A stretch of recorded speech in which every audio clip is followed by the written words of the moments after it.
Ah, misérable! Que vais-je devenir? Qu'est-ce qu'ils vont faire de moi? Bonjour à toutes et à tous, c'est avec ce cri de pur désespoir, qu'on va entrer aujourd'hui dans un des textes les plus forts, les plus poignants de notre littérature. C'est une question qui reste là, en suspens. Elle est chargée de toute l'angoisse d'un homme qui fait face à sa propre fin. Alors aujourd'hui, on va s'attaquer à un monument. On va analyser ensemble le chapitre 20 du Dernier jour d'un condamné de Victor Hugo. Alors attention, c'est un chapitre qui est très très court, mais quelle densité! C'est une densité psychologique, une densité stylistique qui est juste remarquable. On a là un vrai concentré de tout le génie de Hugo. Pour bien décortiquer tout ça, voilà comment on va procéder. D'abord, un petit point sur le contexte pour savoir où en est notre condamné. Ensuite, on plongera vraiment au cœur du chapitre 20. Après ça, on s'intéressera à la langue de l'angoisse, et aux fameux outils de Hugo, ses figures de style. Et on terminera en voyant comment tout ça forme un cri, un véritable plaidoyer contre la peine de mort. C'est parti. Alors, première étape, le contexte. C'est vraiment indispensable pour comprendre l'état d'esprit du narrateur à ce moment précis au chapitre 20. Il faut se souvenir un peu de son parcours, de ce qu'il a déjà vécu. Alors, rappelons-nous, notre homme, dont on ne saura jamais le nom, a commis ce qu'on appelle un crime de sang. Le procès a eu lieu et le verdict est tombé implacable, la mort.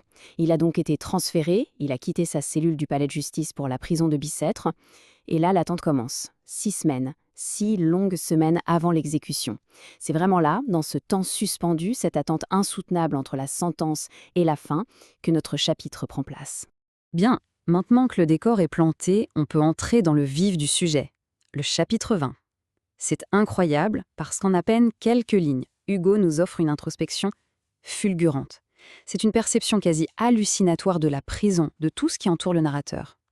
Alors voilà comment ça commence. Le narrateur nous lance cette phrase « Ils ont été polis à l'arrivée et au départ ». Ne dois-je pas être content? L'ironie est « Waouh, elle est mordante, n'est-ce pas ?»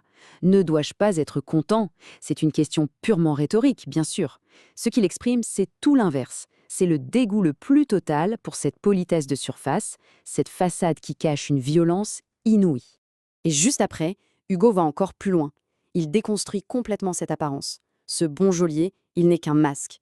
Derrière son sourire bénin, ses paroles caressantes, il y a l'œil qui flatte et qui espionne.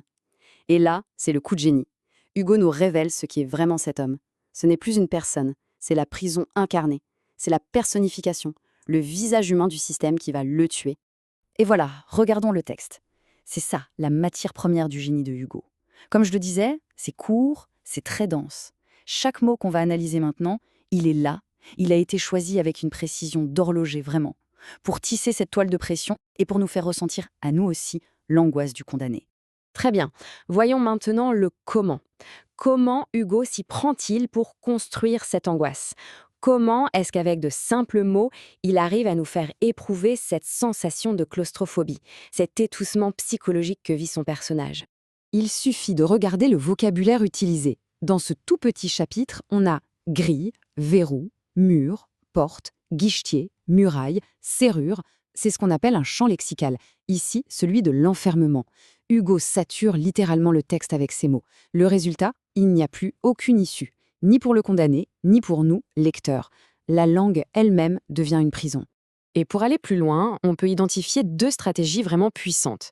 D'un côté, la répétition.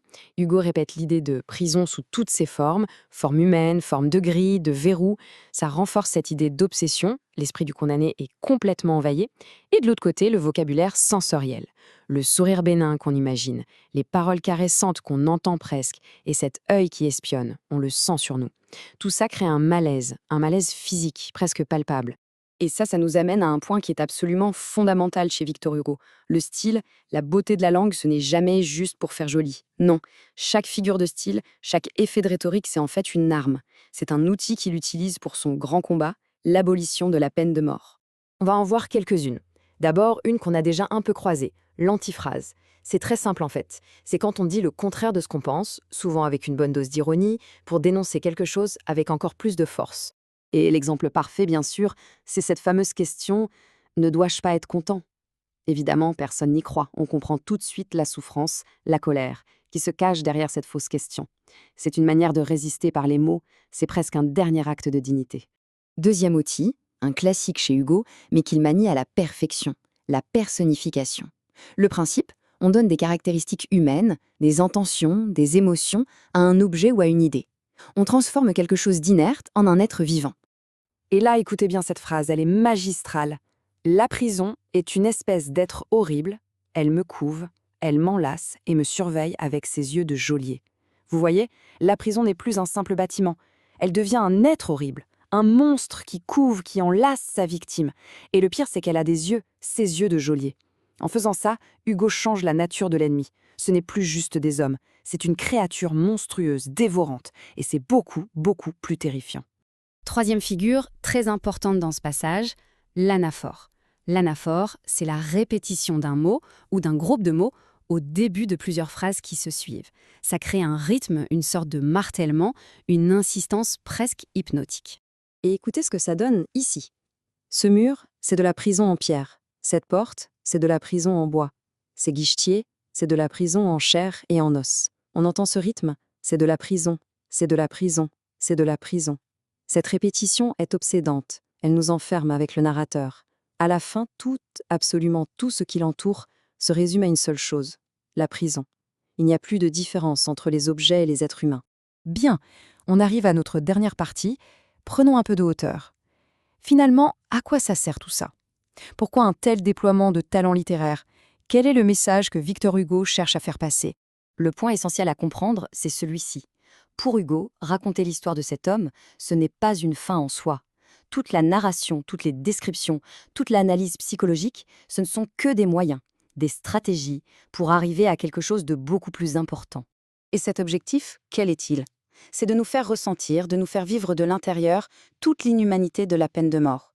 En nous forçant à entrer dans la tête et le cœur de ce condamné, Hugo fait de la littérature une arme politique. Chaque mot est une arme. C'est un plaidoyer vibrant pour dénoncer le système judiciaire et la peine capitale. Pour finir, on voit bien que ce texte, comme toute l'œuvre de Hulot d'ailleurs, n'est pas fait pour être lu passivement. Il est fait pour nous faire réagir, pour nous poser des questions. Et près de 200 ans plus tard, sa force est intacte. Alors je termine en vous laissant avec quelques pistes de réflexion pour prolonger la discussion. D'abord, en quoi le fait de transformer la prison en monstre la rend encore plus terrifiante? Ensuite, est-ce que l'ironie du narrateur peut être vue comme une forme de résistance? Et pour finir, une question plus personnelle, quel est le passage qui est le plus puissant dans ce chapitre et pourquoi? Voilà, merci pour votre écoute.